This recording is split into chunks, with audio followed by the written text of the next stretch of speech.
আসসালামু আলাইকুম প্রিয় বন্ধুরা, এটা কোন জায়গা হতে পারে কমেন্টে জানাবেন। এই দেখেন চতুর্দিকটা কিন্তু আপনার সবজি সবজি ক্ষেত, মানে সবজি চাষ করে।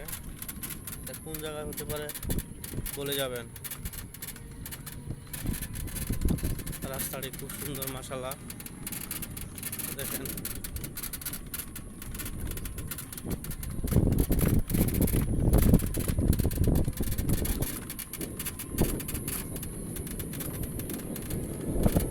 চতুর সাইডে কিন্তু আপনার সবজি বাগান দেখেন, চতুর্দিকে যে যেভাবে পারে ওইভাবে লাগাইতে হচ্ছে।